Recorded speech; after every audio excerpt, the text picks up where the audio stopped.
My name is Abdullah Ghazi, National Chairman, the George Jackson Grassroots Collective.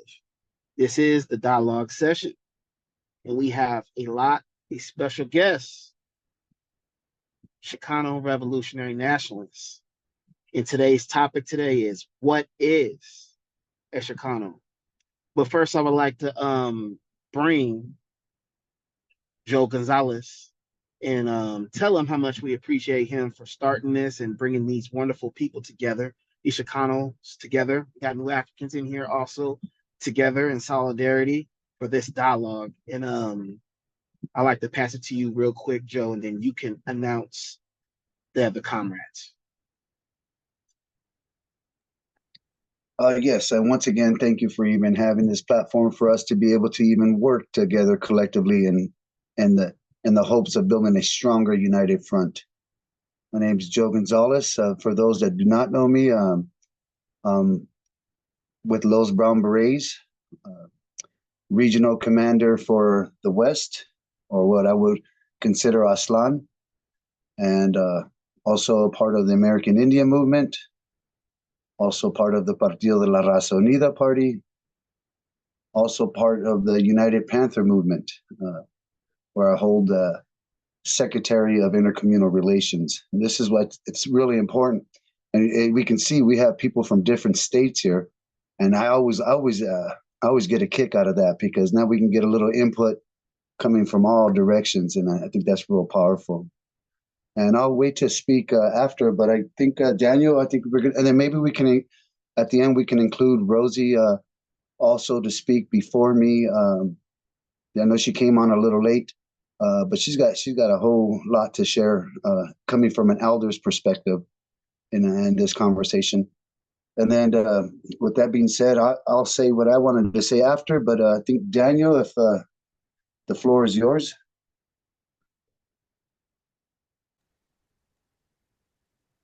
Okay, so essentially just trying to address the question, what is a Chicano?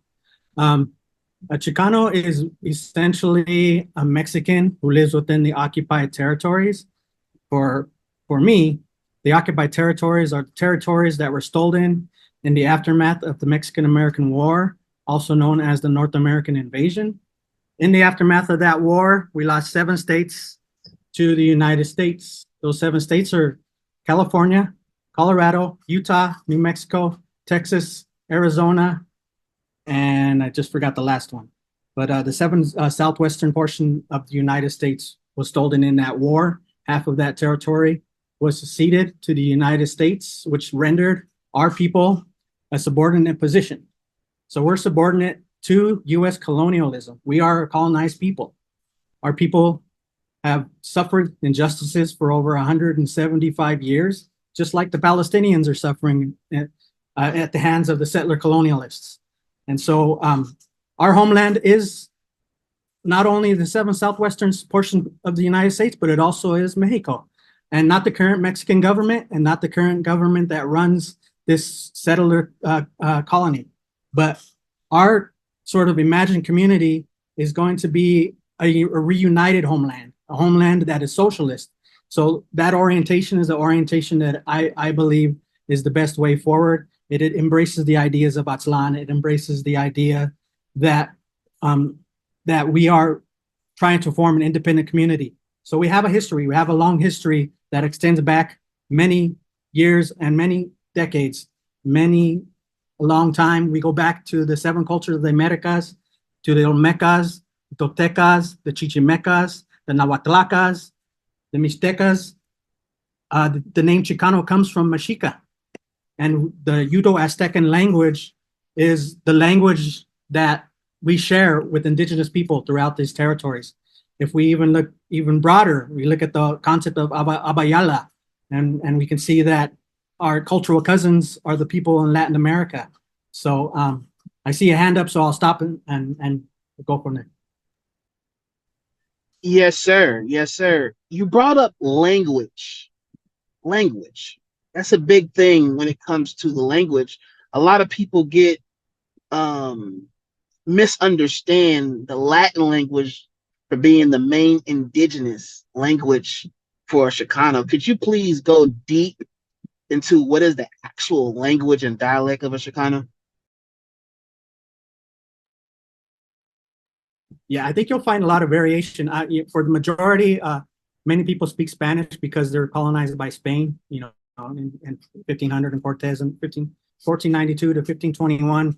You had the whole sort of the conquering of Mexico by the Spain, but they didn't conquer us culturally. So a lot of Chicanos, and Mexicans, of course, Mexicans, of course, speak Spanish.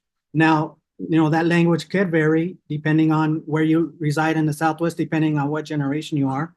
A lot of folks speak English, but for the majority, if we look at indigenous languages, like I had mentioned, the Uto Aztecan sort of Nahua language is an indigenous language that many folks can share in the southern half of the country. So, but I don't know the demographics in terms of how that breaks down in terms of language, but generally, like, Spanish could be extended to over 150 million people. So yeah, it's a very complex idea, but that's one sort of important attribute in terms of forming a nation. When you bring up the word Chicano nationalism, what does that really mean to you? What does it mean to be a Chicano nationalist? So a Chicano nationalist is basically a Chicano who wants a nation. Essentially, our nation, as I had mentioned, has been colonized, has been occupied. We suffer the worst. We have the lowest forms of employment. We have the lowest forms of schooling. We have the highest rates of imprisonment. And so we have all these conditions that affect us. And the only way to sort of move beyond that is to form our own imagined community, our own nation. So a revolutionary nationalist doesn't look at regressive forms of nationalism that embrace ideas like patriarchy or individualism or anything, but it's a community. It's a community in the world nations of world community. And the United Nations is a place where many people go to articulate that. You have, for example, the Puerto Ricans who are seeking independence, and they go to the decolonization committees as part of the UN, and so many other groups, Africans as well, embrace this idea of a nation. So nationhood within the United States, we are in the prison house of nations, and the only way to get free is really what we're talking about today, is forming all these nations and to fight and to battle against United States colonialism and United States imperialism. Question: when you say Chicano, majority it's Mexicans, but do you include people from El Salvador, places like El Salvador and Guatemala, or is there a difference?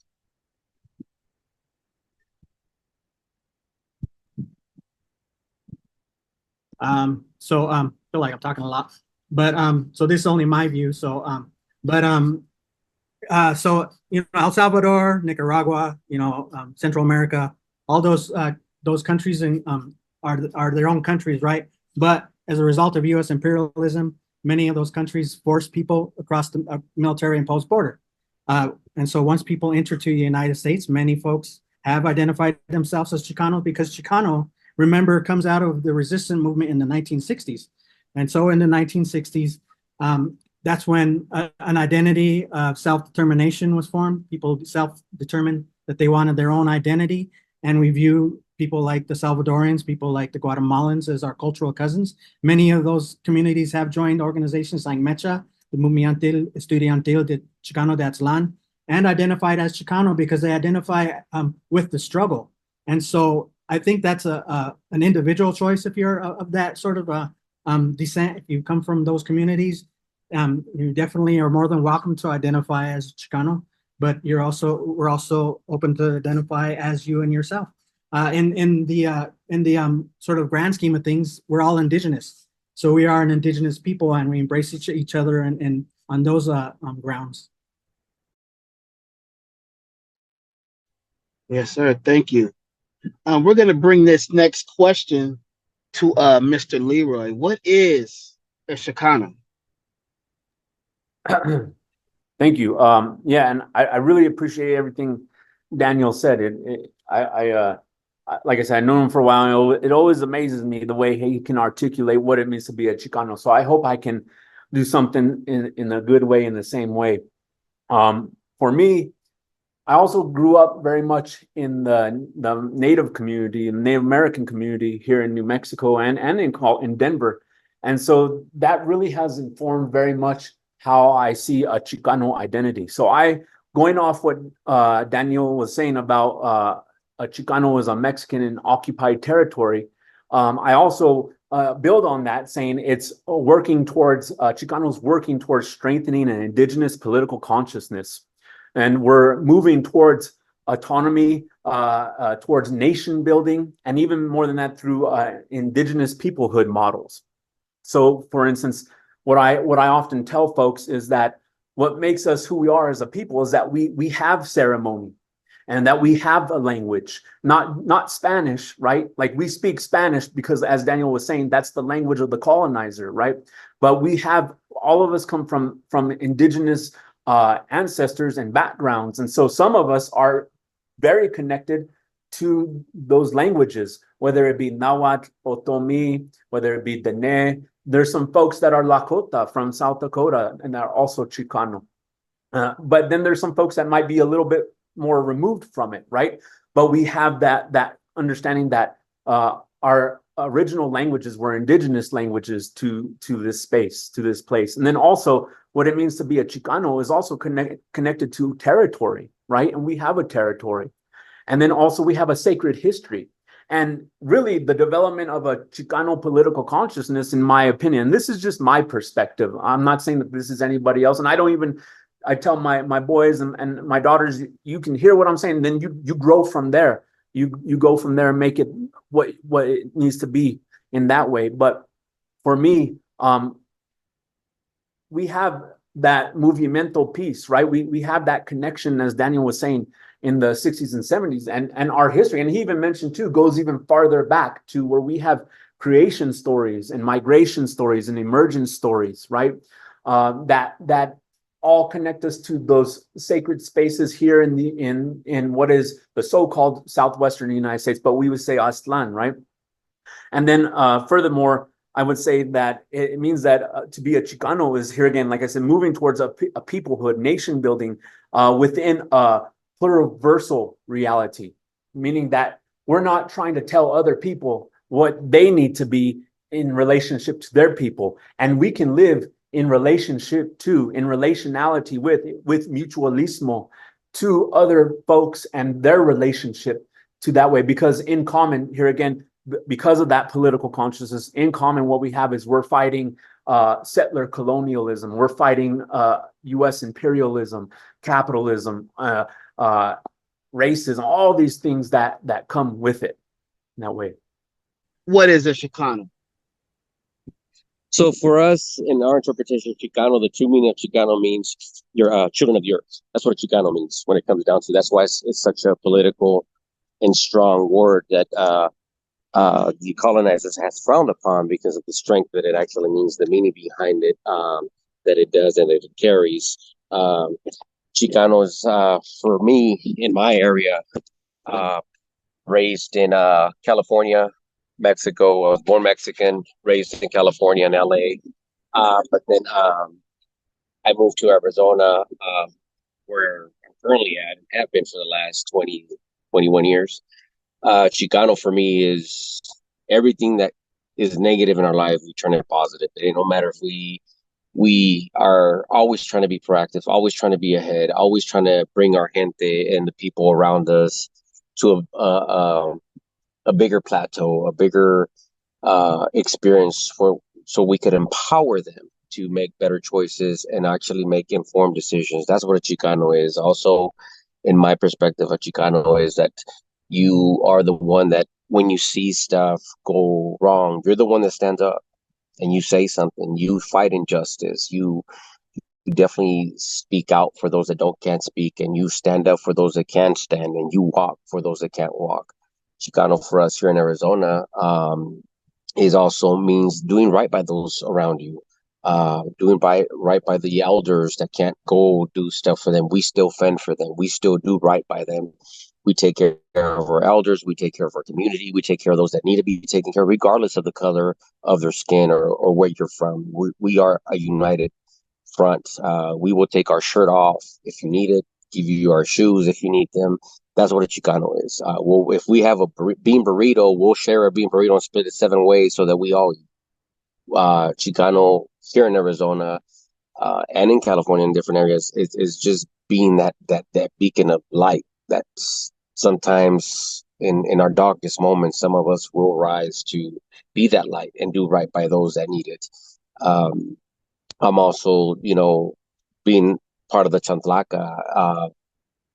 In order to be a Chantlaca patch member in our unit and in our state, you have to have that Chicanismo and that carnalismo before, and then the identity of taking care of the community, uprising the community, making sure that your sister to your right and your brother to your left and those behind you are protected, that you stand that front, that you be that shield for them until they bring themselves up and actually determine where they want to be within the revolution or where they want to be within society to make themselves that better person. But you're the example. You lead not by talk, but you lead by walk. Most of the people that taught us to be Chicanos, we've learned not just because they showed us, but they showed us in a way without talking. They actually walked the walk. And in doing so, a lot of us learn to walk instead of talk.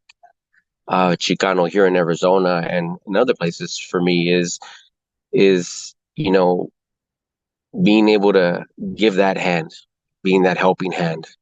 That's always going to be that people reach out to you no matter where they're at. They could count on you. They could count on you to show up and support. They could count on you to actually do right by them in all aspects, whether it be at work, just in the simple community, helping your neighbor with just cutting a tree, taking out her trash, the simplest things that make us human. A Chicano takes it a little bit further and says, hey, you know what? Let me get that for you. Or it's okay. Look, I'm gonna run to the grocery store. Do you need anything? That's being loving to those, regardless of what you get in return. We are still loving to everyone around us. That's what a Chicano is breaking that heart, breaking those chains and saying, hey, here's my corazon. I'll give it to you. And all I expect from you is nothing. That's it. That's, in a sense, what a Chicano for us here in Arizona and a Chantalaca means for us out here. Yes, sir. I have another question for you. Yes, sir. We live in a time right now where even Chicanos don't know who they really are. They don't know the history, and that's another reason why we're here today. And what is the importance of a cultural revolution within Chicanos? What's the importance of knowing your identity and who you are? I mean, that's an in-depth question, to be honest with you. I mean, you got to understand that we Chicanos and Mexicans, we've been in civil war for ages. People don't know it, people don't see it, but we went within internally within ourselves. Like our brother Daniel says, you have which is the culture of like, oh well, I'm Chicano X or I'm from El Salvador and stuff like that. We're all indigenous, I think everybody's perspective of who they are, how they stand, and who's around them determines what they want to be. One of my good hermanos, my brother, he's from Guatemala, but he identifies as us. He's like, I'm from Guatemala, but I still ride with the Chicanos. Like, he has that identity. So he's proven his worth because it's all who you ride around with. The problem with our youth right now not knowing is because they're so, we've gotten away from actually working to get the knowledge, and they want everything now. There's no gratification in the waiting. They want it now, and now is what they're used to. Whereas here in Arizona, we are working on that. And again, it ties into being a Chicano, where you educate those around you. You start planting the seeds and hoping that when you plant the seeds, those seeds start growing, and you do little by little. We're working on doing now Watt studies, where we actually are going to start just within our own self and our own units to start speaking a Watt, so that everybody knows that everybody speaks it. Everybody is coherent to it, and all the stuff that goes with it, the ceremonial stuff that goes part of being a Chicano, and what it means when we open ceremonies for us to take a knee to respect the four directions or the four corners. We respect that. We're one of the few units that actually takes a knee when our ancestors come in and actually do the danza to ask for permission. We take a knee with the danzantes. So it's in a way of having school and taking our kids back to that basic education of saying, hey, look, this is what it is. This is the true meaning of what it is. This is what the colonizer has told you, but these are the facts. And all you can do is give them facts and not be emotional and just stick to the facts. The facts speak for themselves. And when you give our youth and the people that are confused, like, hey, here are the facts, it becomes a choice. Everything with us is a choice. Giving everybody that choice, that freedom to make their choice and decision, it's up to them. We could turn blue and try to tell them, hey, this is what you are, but it's ultimately a choice that we provide for our gente and those around us, to make their informed decision of what it is to be Chicano and how to go about it. And that's where not just Brown Berets, but other people around in the community need to put on that leadership hat and say, hey, you know what? It's not just the Chicano thing. It's us. We're all being oppressed by the same person. They just want to keep us divided and say, oh no, it's that person or the other. And when you start breaking those barriers and within the people that are confused, like it's not black and brown, black and yellow, blue, or whatever color they have us categorized. We're all the same people being oppressed by the same person. And it's breaking and giving the facts, not just to the Chicanos, but those around us, like we're doing today, to know that, like, hey, we're not against you. We're with you. We see your struggles. We're struggling with you, but we want to change that. Come with us. Let's change it together. We're stronger when we're all together. We think better when we're together. And when we're not fighting one another, we could create and accomplish so many things that haven't been done in so many decades, that this is a platform where we're starting that education and be able to be united at front, like the Carnal Joe said, a united front together. That kind of sums it up for you? Yes, sir. Or? Yes, sir. Yes, sir, it does.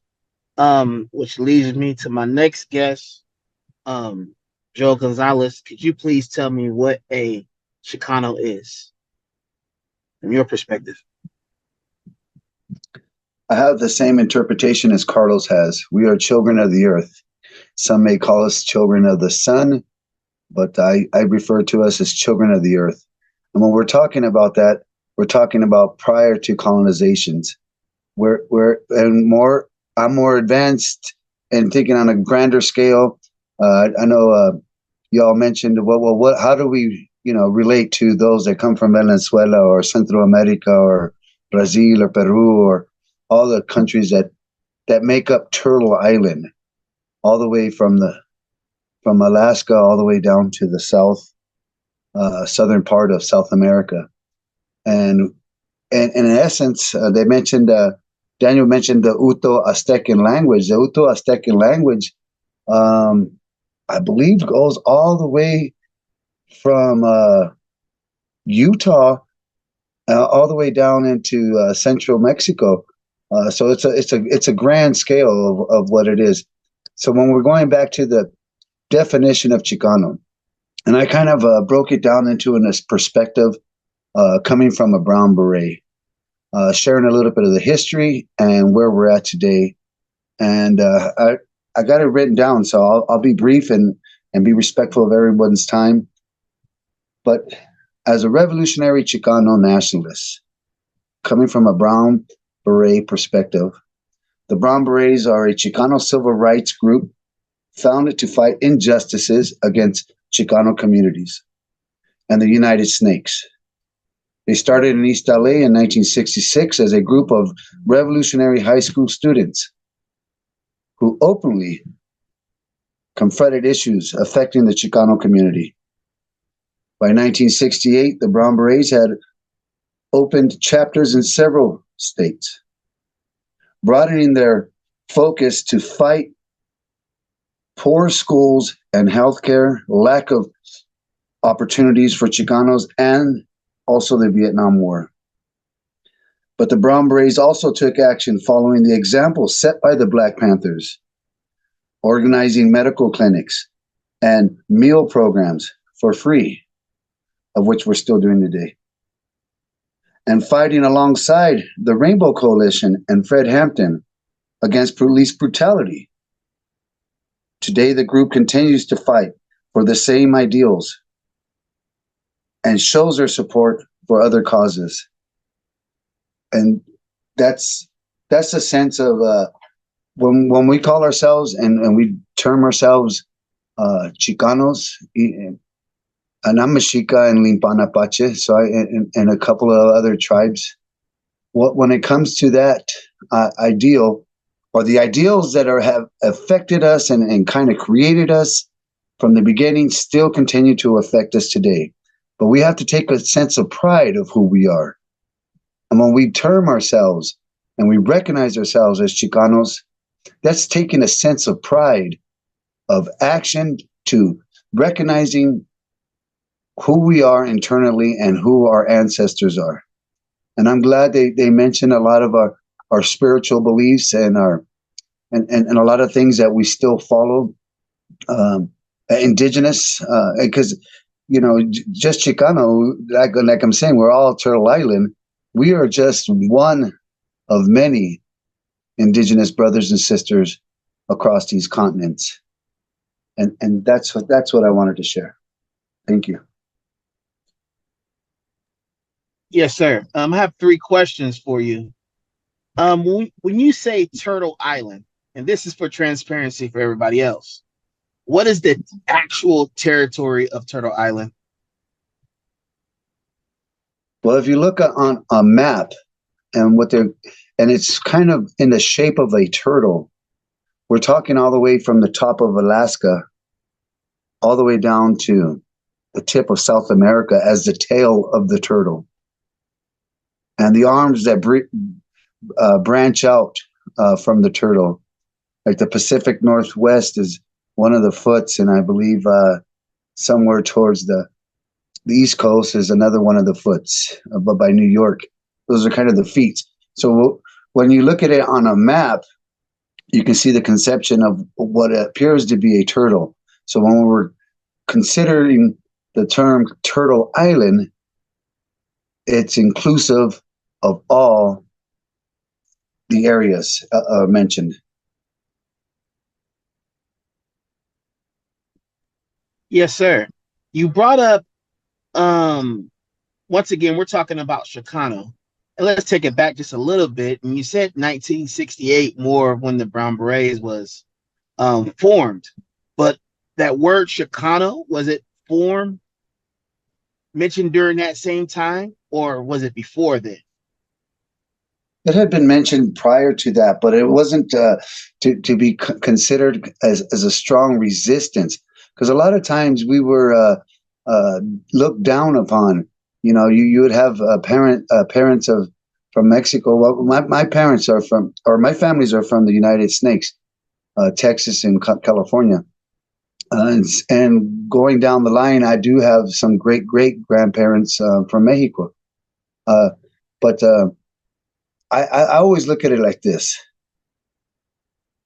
I'd look at it more in an indigenous way, and that's what we have to focus on too, because we can't just get so caught up and just terming ourselves one thing.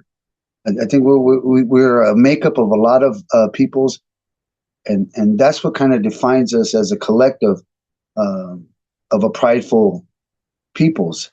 And I can say I'm Mexica, or I can say I'm Limpana Apache, but I choose to recognize myself as a Chicano and term myself as a Chicano for a more clearer understanding of who I identify as. So it's assuming a prideful identity, if that answers you. Yes, sir. I would like to bounce this question back to Carlos, because he has a different answer as well that can piggyback off of what you said about the origins of the word Chicano. Carlos, can you please step forward? the word Chicano originated right before the suit riot back in right before the 1900s. That's where it actually really originated, and then it started because that's when a lot of the Chicanos and everything it started breaking out in their identity, started breaking out with the suits, the chain, and didn't want to conform to the way life was in the surrounding areas. And that therefore you had the rise of the suits when the Navy attacked all the Chicanos, all the Mexicans. So that's when the Chicano war was actually originated, started forming, and started growing roots back in the early 1900s when we actually started getting together because we got tired of all the stuff that the cops and the government were doing to our gente within the community, and the abuse that we were taking from them, being pulled over. At one point, I mean, the cops were even raping our women, and we formed the group of Chicanos, and then therefore took the identity within the suit and just said pretty much to the imperialists and the colonizers, like, okay, we're going to do things our way, and we're going to dress our certain way. That's when Chicano, the roots of the Chicano war started coming about. But it was until then that it actually came about in that era. Yes, sir. I would like to go back to Leroy on this too as well with your answer for when did the word Chicano arise? Yeah, that's a good question, and I would have to agree with Carlos and Joe on that, on the historical piece of it. You know, I think here in New Mexico and just in a lot of places too, our stories are also considered like very legitimate and like data points, right? And so there's a whole bunch of different ways that people can tell you from which the term Chicano came about, right? And they're all valid in that way. And so that's the thing, is I think that we oftentimes are looking for things like from a Western framework, right? And we know in those Western frameworks, those are all structured to maintain certain power dynamics, right? But we forget that, our grandparents, our great grandparents, and even farther back, and other relatives in our communities, they all have perspectives about how Chicano came about. I think the key piece of all of that, and like what Carlos and Joe and even like Christopher on the chat and everybody will say, is that it's focused on an indigenous political consciousness, right? Is that it's the term from its beginning, from its inception, whether it's before 1492 or if it's something that a young Chicano person is working out in middle school or elementary or high school, is that it focuses on our political consciousness. There still may be a little bit of confusion with some people. They may got lost in some of the words you said as y'all guys broke this down, but it still remains the Chicano that was born here or that's from here. They had nothing to claim, from what I heard from a different story. So they created Chicano for the people who didn't have a country to claim. So when you bring up a place like El Salvador or Venezuela, they already have their country, they already have their place to claim, but the Chicano didn't, the one that was in America. Can you please elaborate on that and just bring some transparency again, just on that particular question, if somebody was to bring that up? Well, for me, I always feel that we've always had a place to claim, a home, and that's something that we had manifested through and understood through this idea of Aztlán, right? And Aztlán wasn't necessarily to say that all the Southwest belonged to Chicanos and this is just ours, because we know that there's indigenous people throughout the Americas that also claim the same spaces that we claim. And we honor that, right? We honor that. But by claiming Aztlán is saying that that's that sacred history, is that we have a very far-reaching historical connection and consciousness to the land that we are on right now, so-called Southwestern United States, right? But we know it as Aztlán. That's how we interpret. And this is, here again, like I said, this is me speaking. I'm not speaking for anybody else, but this is how I interpret, and what was kind of how I digested what had been taught to me over my life, is that this was that's how we understood. This has always been Aztlan. There's other places and points of time in Chicano history where there's other names like Tehuayo, right? Chicomostoc. All those mean something, right? And I wouldn't say those are necessarily for everybody to know. That's for us to know. But what we can understand is in the political context of how we're experiencing the reality of today is that Aztlan is our home. And that's how I interpret it. So if someone were to say, well, we didn't have a territory to claim, and so that's how we came up with Chicano. Well, no, we've always known that this is Aztlan. And here again, that's not to say that it's not the home of Navajo folks too, Dene folks, or Pueblo folks, or Tohono O'odham folks. We're not trying to negate any of that. This is their space too, and we're all part of the history of this place, and we have to respect each other in that way. But when we talk in the context of who we are, we talk in relationship to Aztlan. That's how I would see it. Yes, sir. Mr. Daniel, can you please come up for your statement or question? Yeah, I was just wanted to add to that. In terms of like how they say we don't have a place to claim, tell me of people you know of who fought a war against the United States over territory, who have a treaty with the United States over territory, who don't have a rightful claim to that territory. Tell me of people who built the whole southwestern United States infrastructure through their labor itself, and tell me that you don't have a place in these homelands.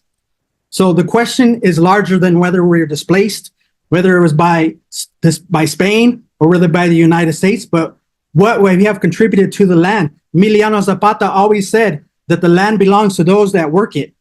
And if you look and you see where we're concentrated and how we built the whole development of the southwestern infrastructure of the United States, we built it because we were rooted in the land. This is our land base, and we can call it whatever we want to call it, and just going back to what Brother Leroy had talked about, the whole concept of Aztlan and how that concept emerged and where it came from, and how that concept is shared. It's a shared concept, not only amongst those who identify as Chicanos, but those who identify as other indigenous nations and peoples.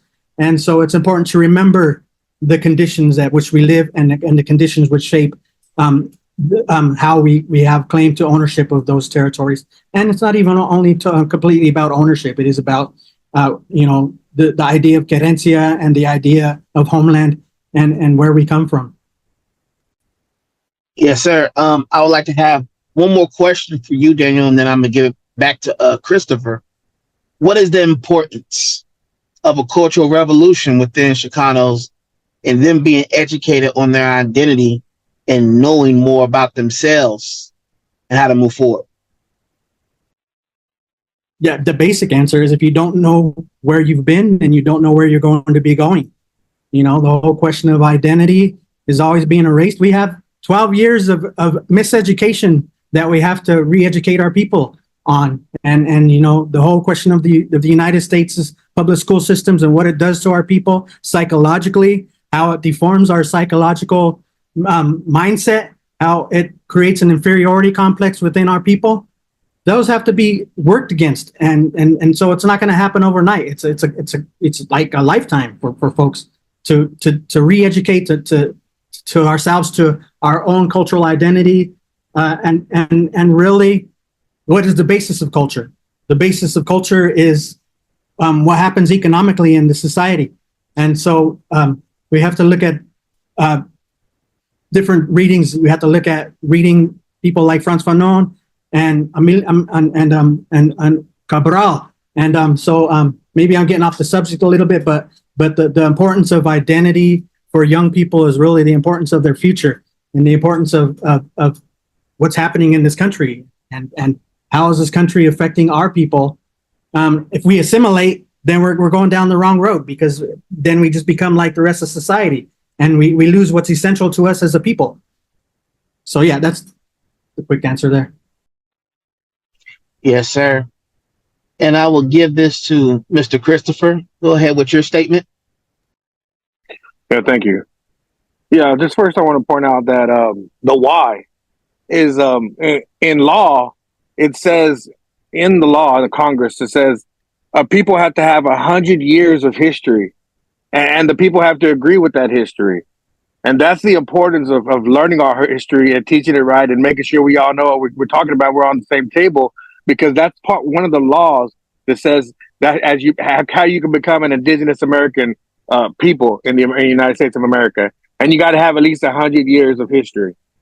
So that's the one big reason of why we need to understand our history as Chicanos, you know. And like I was pointing out, like at the very beginning, I'm saying Chicano starts with when Spain came and colonized the indigenous people. They had babies together. They literally had families for 300 years. You know what I mean? They want to pretend like it was all wilderness, but no, hell no. There was towns all across the Midwest. You know what I'm saying? They had cities, towns, and everything. So, you know, that's kind of like the blind side of thing is what? You know what I'm saying? And especially in California, that was the same time during the gold rush, you know what I'm saying? When they just came in and wiped our people out, you know what I'm saying? They were hanging us just like they were hanging the black people down south. We were hanging just side by side, you know what I'm saying? We're the exact same thing, exact same enemies. But yeah, another thing is like exactly 1930s. We had the Depression. They blamed it on the Mexicans. That's when they deported 2 million of us. That was 1 million Mexican people and 1 million Chicano citizens deported all the way to Mexico. In 1950s, after World War II, they needed Mexican workers, so they invited millions of Mexican, you know, over 1 million Mexican workers to come save America, and they did. They saved the economy, and they made us thrive in the United States of America. 2 years later, they created Operation Wetback. Once again, they deported 2 million Mexicans and Chicanos back to Mexico. You know what I mean? And from the 1910s all the way to the 60s, if you came from Mexico, they were giving you a kerosene bath, you know, to try to save the, you know, killing the fleas and things like that. This whole time, they're always taking our women and making them not have babies, you know what I'm saying? So this is the Chicano genocide that's pretty much happened during this time. But, you know, we can't even talk about the Chicano genocide because we can't even get our heads wrapped around who we are as a Chicano people. And like they said, everybody who's from here, you know what I'm saying, who's from, like, let's say your parents are from Cuba, let's say they're from Colombia, right? But when you're born in the United States, you know, that's what gives you, you know, you're Chicano. Because you're not from Cuba, you're not from Colombia, even if you're not from Mexico, you know what I'm saying? If you're not born in Mexico, you can't be Mexican. But that's why, but we're still, you know, the Mexican American movement was from 1920 to 1950s. So we can't forget about that when we pushed the Chicano movement that was in the 1950s, 60s, and 70s. And we had to understand that there was multiple movements, multiple leaders, multiple heroes, and multiple martyrs. And we have to just, like I said, keep educating ourselves. And thank you, everybody, for being here and doing this today. Beautiful. Yes, sir. Yes, sir. Thank you. We're coming to a close in the final hour on this. What I would like to talk about real quick is notable, credible Chicanos. And I would like to ask y'all one by one, could you name one and how they inspired you? Starting with, I'm going to go with Joe Gonzalez. Then we're going to go down. It'd be hard to define one inspirational leader in the past. And there's so many leaders in the past, but what we're trying to build is leaders for the future also. So let's recognize there's still a lot of us in the struggle. But I would say Rodolfo Corky Gonzalez out of Denver, Colorado. Very strong-hearted individual, a true leader for the Chicano movement. And then, like I said, there's so many. I mean, that could be a whole different topic of conversations, you know. But look at good leaders create better leaders, and even though we have so many to look on in the past, there's a lot of brothers and sisters that are really movers and shakers in the movement and the cause or la causa in today's times, and I want to be recognizing of everyone. So it's kind of a hard question, but that's my answer. Thank you. Yes, sir. We're gonna go to the next person. Chris. Can you tell me a notable Chicano that influenced you? For me, let me see. A big one would be the Brown Buffalo. You know what I mean? So he was a lawyer, man, and he came down, you know what I'm saying, and helped the Chicano down there. They got in trouble in California. He went down there and did some court dates with them. You know what I'm saying? He was really a big, strong Chicano movement. You know what I mean? But they killed him. So he was one of the martyrs. You know what I'm saying? They ended up. He could have been one of the greats right now in the Senate as a senator or you know as a president. Shit. But yeah, that would be mine as the Brown Buffalo. Yes, sir. Yes, sir. Mr. Daniel.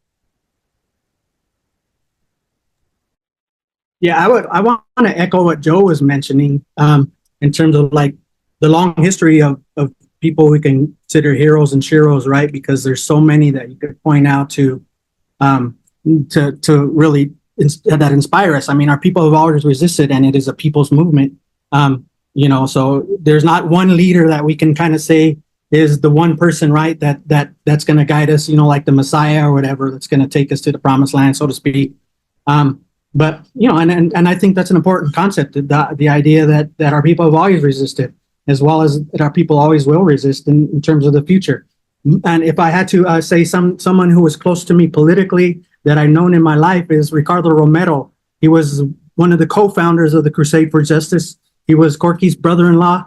He split from the Crusade for Justice in the 1970s over the question of internationalism, and he joined with the Puerto Rican movement. He went to prison for the Puerto Ricans, and he served time in prison for refusing to testify in the grand jury searches that were going after the Puerto Rican independence movement. So he was a practicing real internationalist. He was also, as I had mentioned as we started this meeting, comrades with Ahmed Obafemi, Chokwe Lumumba, and others in the New African independence movement.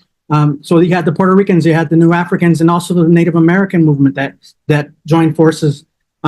He was a really international leader that believed, you know, that the reason why he went to prison was because why did Che Guevara go to prison?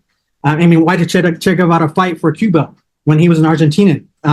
And so internationalism extends beyond this idea. We can't just live in a nationalist focus. We have to move beyond our borders, beyond the idea that it's just us fighting within, you know, fighting the United States. And so that's one leader that has inspired me throughout. So yeah, and that's and he also believed in the future and the youth. So I wanted to add that. Yes, sir. Very good answer. Would like to bring Carlos up. Who inspired you? It's never going to be one person. It's not never going to be one individual, because everybody brings, like the four corners, everyone brings something to the movement from different aspects of life, different walks of life, in different areas in the country. If you want to narrow it down, we'll start with Geronimo, Native. You know, he stood up there. You got to start there in that era. You got Emiliano Zapata, which, you know, believes that, you know, if there's no peace for the gente, there's no peace, you know, for the government, which is one of the other individuals that really influenced me. You have Corky Gonzalez, you have Carlos Montes, which is, he's still the Brown Beret, one of the founding fathers of the Brown Berets here. I take inspiration, you know, from my comrade Joe, because he's everywhere. So I can't just pinpoint it to one person, because, you know, like our brother Daniel, Chris, and everybody that's on here has done something different than I have. So for me, an inspiration is from those around me, the example they lead us with, more than say their actions speak louder than words. And I'm inspired by everybody else that's not just within our movement, but outside of it, because everybody has done something for us at one point or another, and we continue to do something for them as well. So it's, for me, it's a little bit of everything that inspired me. You know, it did go back to the days. I mean, my biggest inspiration, I'm gonna tell you, is my mother, where she, you know, raised me to say, hey, you know, if one eats, we all eat. And my mom's a true Chicana. She was a farm worker. So my inspiration comes from my mother on top of everything else. And before that, it's my mother along with everybody else, because my mom raised me to be who I am now. And her guidance and her patience with me to teach me right from wrong, to see what's right, what's wrong, how can I get better. And when it's blue, it's blue. I don't have to conform to everybody and say agree that it's green. When it's blue, I can stand up and say it's blue. So between my mother and everyone else, I mean, I hope that kind of summons it, you know? Oh, I wanted to say, if it's okay, my biggest inspiration, who was a Chicana. Go ahead, man. Thank you. So over here, we had a leader who inspired people from cities far away. She was the only Chicana in our whole city to be an ally with AIM and to be an ally with the Brown Berets. And then she was also a member of the NAACP. And before she died, she was protesting with the Black Lives Matter group here. So she was my biggest inspiration because she brought people together. Since I was 16 and I'm 33 now, I was following her for all those years. And she had a way of making you do things without making you like feel like it's work. And she would have a way of making you do things without even asking. You would just know your part in the movement and know how to serve her. And I've never met like a queen type of woman, but she was definitely a queen where I did serve her with my soul and my life. And there's not many people you meet in this lifetime where you'll say you'll die for them. And she was definitely one of them, though. So I had to mention Rita Martinez. That was her name. She was very well known here in Colorado and known throughout the chapters of AIM, even as far as South Dakota. But yeah, she was my leader. Thank you. Thank you very much for sharing that honorable person. And salute to her, and salute to all of y'all guys, people that you're inspired by, especially Carlos, your mother. Salute to her, because the revolution starts at home, like I tell everybody else. Salute to all of those people. I would like to ask one question. I will probably give this to Joe, and then I want a closeout question after that. Who is a political prisoner within y'all movement right now who we need to support and look after right now? Could you please state that, Joe, for the people to be aware of, a Chicano right now who needs our help, that's it's a political prisoner, a captured soldier? Well, there's another question that there's a lot of various ones. Right now in California, we have the Justice 8. Several Chicanos and Chicanas standing up for the rights of the street vendors.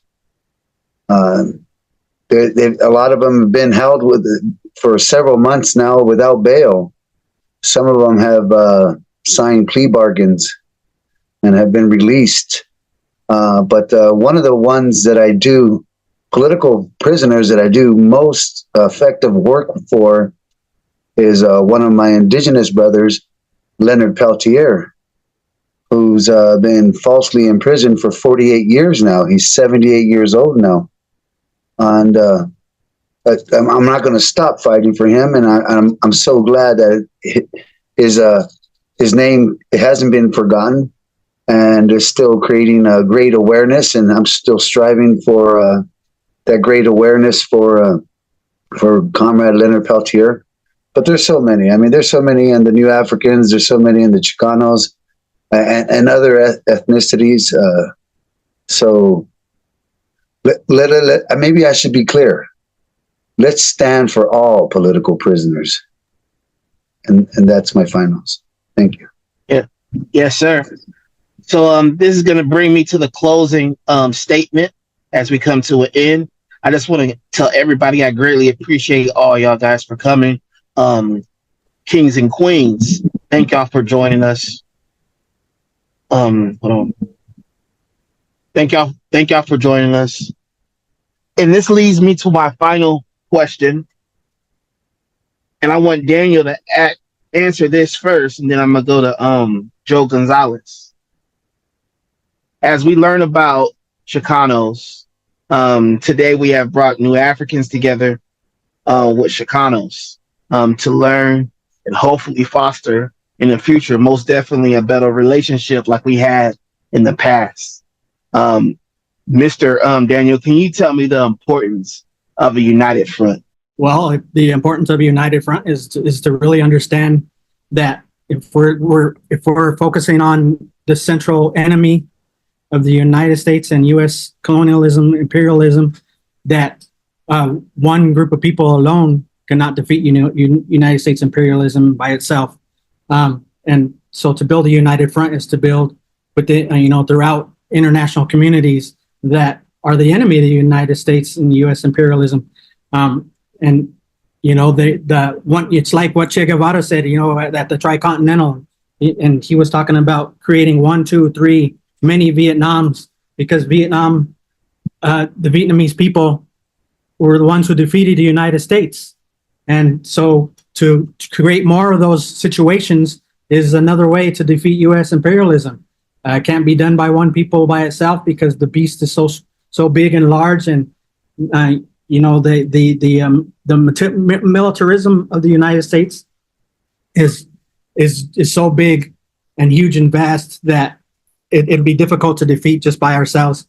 And so it's important to identify groups of people who have similar ideas, who have ideas of liberation, who have a history of liberation, and those people within the confines of these territories that are called the United States. The people that have that history are the Puerto Ricans, the Mexican Chicano people, the New African people, the Native American people. There's even Asians that have fought back. All the folks internationally, we look at the Irish as an example of people who fought against settler colonialism. We look at the Basque in their homelands in Spain. And when we look at the Palestinian struggle, those are struggles that should give us inspiration and give us hope that we can build and defeat, to create our own position of self-determination, to create our place and take our place within the world communities of nations. Perfect answer. Perfect answer. And I like to lead Joe Gonzalez to the final statement of what is the importance of a united front. Yes, and I've mentioned this before, and I continue to mention it. But first, let me thank everyone that took the time out of their busy schedules and family schedules to even be able to attend today. That was greatly appreciated. I mean, we could have had much more, but I'm really happy with the group that we have here sharing space together. Oh, this is what I get at when we're talking about building strength and building a united front. What happens in our communities affect the whole community. And I don't care what your religion is, your political stance is, your ethnicity, your gender, your age group, your income bracket. That has nothing to do with anything other than standing together and uniting to fight what's happening in our communities. We have to be the vanguards of our communities, and it is very hard to do it alone. When they say there's strength in numbers, I'm a firm believer in that. But at the same time, while we're building unity, while we're building a solidarity, we need, it's not so much the numbers. We need dedicated, heartfelt individuals that share the same oppressor struggles and are willing to do something about it.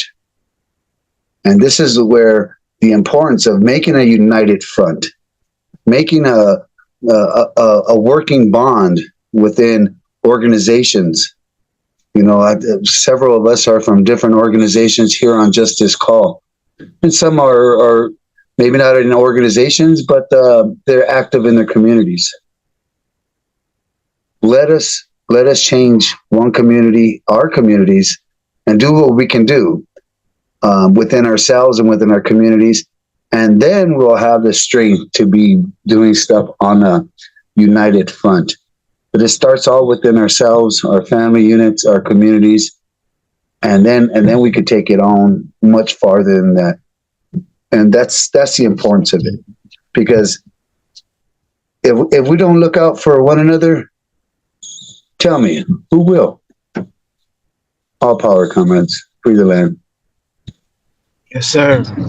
And I like to end by saying, everybody, free the land, all power to the people, and let's build to win.